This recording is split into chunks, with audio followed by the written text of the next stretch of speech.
Welcome to Just Asia, AHRC TV's weekly human rights program. These are the headlines. Women speak out in Pakistan after brutal case of child rape. Malnutrition and a measles epidemic kills 61 children in Papua, Indonesia. India's judiciary in crisis after top judges revolt. Attackers fined under Nepal's discrimination law. Child rape and murder on the rise in Bangladesh. One urgent appeal from India. Welcome to AHRC TV's Just Asia. I am Divya Padmanabhan. This week, Just Asia begins with Pakistan as the country is engulfed by a wave of agitation after the rape and brutal murder of 7-year-old Zainab Ansari in Punjab Province. Zainab was abducted on her way to Quran class and her body was found days later dumped on a rubbish heap. The autopsy results suggest she was raped, tortured and strangled. Zainab was the 12th victim of child abuse and murder in the neighbourhood where her body was found, sparking protests and violence as people demanded justice. Since then, more cases of child sex abuse are being unearthed, with children and women speaking out. Many female celebrities have shared their own horrific experiences of child abuse. According to statistics, some 11 children are abused in Pakistan on a daily basis. This figure could be much higher when taking into account the number of victims who suffer in silence. Apart from the societal taboo of speaking of sex abuse, victims are also wary of complaining to the authorities due to corruption and inefficiency. Bribes are so rampant that Zainab's uncle was asked to pay 10,000 rupees to the police officer who found a dead body for successfully locating Zainab. Next, 61 children have died from a measles epidemic and malnutrition in Papua, Indonesia over the last 4 months. The local government has been unable to respond quickly and effectively to the epidemic due to limited capacity as well as difficulty in reaching remote districts. The numbers of medical personnel serving the local clinics are also very limited. Children commonly suffer from malnutrition in Papua and West Papua Province, which is rich in natural resources but the poorest of Indonesia's 33 provinces. In remote areas of Papua and West Papua Province, meals are usually limited to potatoes and vegetables. The lack of access to clean water and sanitation also causes a wide range of illnesses in the provinces, including malaria and leprosy. President Joko Widodo on Sunday ordered local governments to move quickly to deal with the epidemic. Similarly, Home Minister Mr. Tajaho Kumolo has also asked local government to quickly handle measles and malnutrition in Asmat Regency, Papua. Considering the emergency situation, however, the central government in Jakarta should take more initiative to ensure that all Papuans have access to proper health facilities. As the capacity of the local government in Asmat Regency is limited, it is a responsibility of the central government under the Ministry of Health to take concrete action and ensure the right to life and health of the Papuan people. It is clear that the population in Papua and West Papua face not only civil and political rights issues, but also right to health issues. Just Asia speaks to Mr. Theo Hesegem, Senior Human Rights Defender from Papua for details. Kegagalan pemerintah setempat yang lamban menangani proses penyembuhan kesehatan terhadap anak-anak di sana. Ya, kalau saya itu mesti harus semuanya disediakan, rumah sakitnya, obat-obatnya, kemudian kebutuhan yang kebutuhan pasien itu mesti harus disiapkan. Itu kan ya pemerintah itu dikasih kirim, tapi kan itu setelah kejadian tuh. Kan mengantisipasi sebelum kejadian itu kan mesti harus ada semua pengobatan. Kan setelah kejadian baru tiba-tiba berobat itu kan tidak masuk akal. Jadi mengantisipasi keselamatan masyarakat dalam hal soal kesehatan itu jauh sebelumnya itu memang harus diantisipasi. Saya sebenarnya tidak terlalu mengharapkan kepada pemerintah daerah. Pemerintah daerah itu kalau kerjanya efektif bagus itu boleh. Mungkin juga pemerintah daerah gagal tidak kerja baik sehingga tidak perhatikan masyarakat. Oh. Jadi saya punya harapan itu ya mungkin mereka bisa menangani secara serius.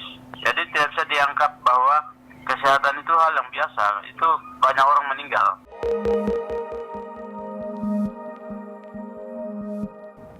Moving to India, 4 senior-most judges of the Supreme Court called an unprecedented press conference to highlight their grievances with the court, including case allocation.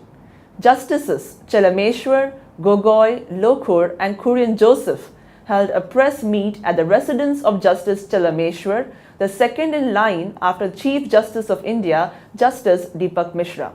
According to Justice Chelameshwar, the administration of the Supreme Court is not in order, and despite repeated attempts by the 4 judges to correct the state of affairs by approaching Chief Justice Mishra, appropriate remedial measures were not taken. The senior judges also made public a 7-page letter written to the Chief Justice.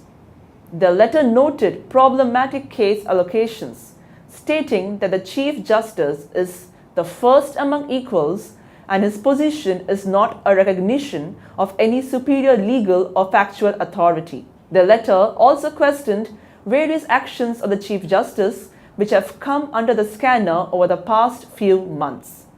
Concerned groups are calling for an immediate inquiry into the issues raised in the letter.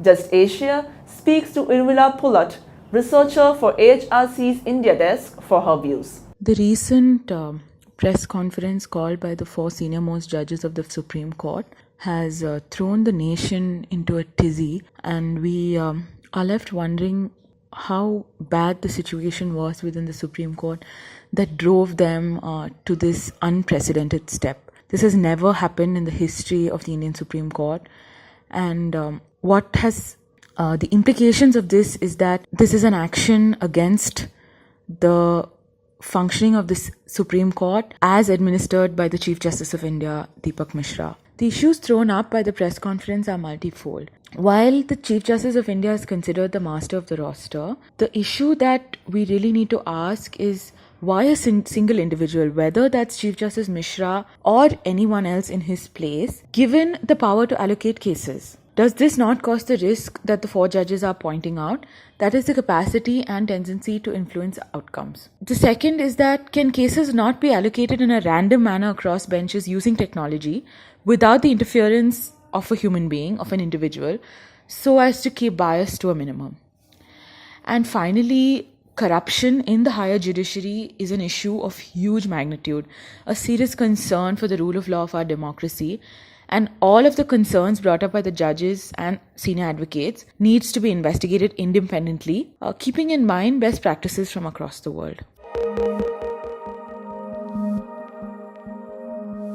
In Nepal, the Kapilavastu District Court has slapped a 2,000 rupee fine each on 13 non-Dalits for attacking a Dalit man last year. The Dalit man Rampar Khan was celebrating his successful return from Qatar by visiting temples located around the village. When he went to worship at the Sri Kadar Mai temple located at his non-Dalit neighbor's land on 29 April 2017, he was attacked. The non-Dalit villagers tried to chop off his head to sacrifice before the goddess. In the attempt, his brother Jagan Narayan Kori's 3 fingers were chopped off. The victims registered an attempt to murder case on April 30th under Nepal's caste discrimination law of 2011. This is the first case in the district where non-Dalit perpetrators were punished and fined. In Bangladesh, a news report notes that as many as 28 children are murdered and 49 raped every month. The Bangladesh Shishu Adhikar Forum (BSAF), a network of NGOs, stated in its 2017 annual report that 339 children were killed and 593 raped in 2017, up by 28% and 33% respectively from the previous year. The report also showed that child abuse rose by 7% in 2017 compared to the previous year. It is observed that such incidents resulted from legal tangles, delaying justice, and a culture of impunity that encourages perpetrators to commit crimes. Given that children make up more than 45% of Bangladesh's population and will be the country's future leaders, Chairman of the BSAF said the government should put more emphasis on addressing issues that stifle their physical and mental development. According to the Shishu Forum,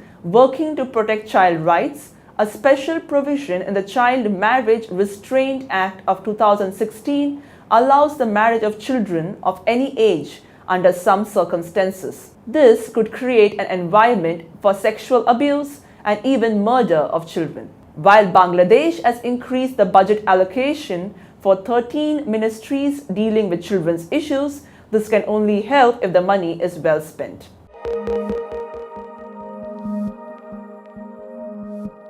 Finally, the Urgent Appeals Weekly features one case from Manipur, India. Head Constable Taunojam Hirojit Singh has confessed that he was personally present when persons were extrajudicially executed by the Manipur police under direct orders by superior officers between 2003 and 2009. Hirojit states that he had maintained 3 to 4 diaries with details on who ordered the encounters and how they took place. He alleges that his life is in danger and he fears that his diaries will be destroyed.